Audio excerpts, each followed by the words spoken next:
Sure, these guys have rededicated themselves here for this game. 4 errors. It's a lot. Of course, the running game for LSU putting pressure on Missouri defensively had a lot to do with it. 2 of the errors coming from behind home plate. The catcher last night, Brett Bond, an appeal to the first base umpire. Vincent Rogers says no. 1 ball and no strikes for Chinea. There's Chris Chinea, 1 for 4 with a run scored last night. Tied for 5th in the SEC with a .366 batting average.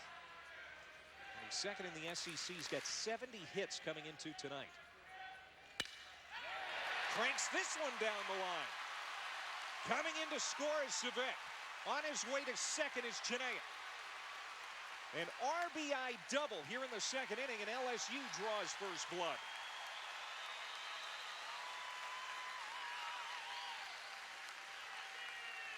Christian Chinea continues to hit. He sits back in that lineup in the 7 hole. Again, fastball left up by Houck. That's not his game. He's elevating that fastball right now, and that plays right into the hands of these LSU hitters. Nice job staying inside that baseball by Chinea as he blisters this down the right field line. You know, if you look at Christian Chinea, he's really been the best hitter for LSU the last month. Go back and what he was hitting a month ago and what he's hitting right now. Up to right around 370 for LSU, and he's done it all. You see the face mask that he's wearing right there. He was hit in the face in Georgia about a month ago with a fastball from McLaughlin at 92 miles an hour right in the face, and it hasn't slowed him down a bit. I think something like that happening to me would force me into retirement. I couldn't play after that. Watch his approach. Watch how he stays inside with his hands. That ball didn't try to pull that outside pitch, and that's what he does so well. Very rarely will you see Chinea pull a baseball. He likes to go to right field, and that's why he's hitting as high as he is. After a quick visit to the mound from Tim Jamison, who's also the pitching coach for Missouri. Houck gets ready to work again and facing Chambra now. Yeah, you always worry about someone that takes a fastball or a ball to the face like he did, because you know it can really, it always puts doubt in the other team's head coach. Now here's the part of the lineup that produced runs for LSU back in the 2nd inning. Chris Chinea delivered the RBI double back in the 7th. Also scored a run.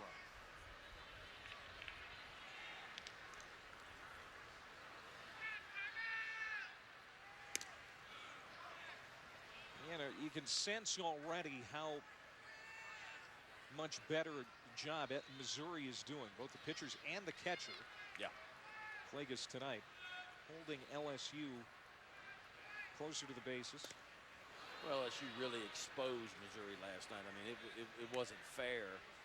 7 out of 8. And really the only guy that got thrown out was Bregman trying on a double steal from 3rd base. Ball went down to 2nd base and then quickly came back from the 2nd base from Peel back to Bond last night and got Bregman trying to double steal, trying to steal home plate.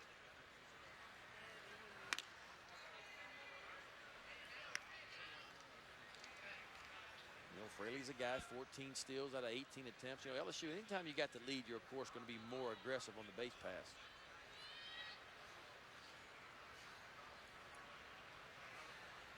The 0-1 to Chinea. Runner goes, and this one is cranked deep and gone. Home run.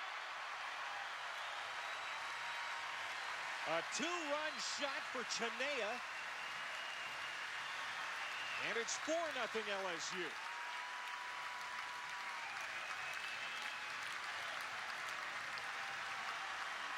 That's stretching one out right there. You have to be in person to appreciate this one, but that was a frozen rope missile out to left center field by Chinea. You can't hit it any harder than this. Fastball left middle of the plate, and you talk about got all of it. Watch this extension and that bat whip getting through the zone right there. Probably the strongest player. Christian Chinea squats over 500 pounds, really loses his lower half as well as anybody in the country. And this one is wrapped by Chambra. And right at Troy Harris, and they're 2 down. Chinea now. 8 home runs on the year. That is tied for the team lead. He had only 2 in his career prior to this season. Well, he never did get to play a whole lot. You know, he's been kind of sitting back, played a little bit of first, DH'd a little bit last year. Not an everyday player, but LSU, you know, and he's a full-time catcher. He's learned the position at first base this year. You know, he's kind of looked like a catcher over at first at times this year, but as of late, he's really starting to adapt to first base and turn into a really good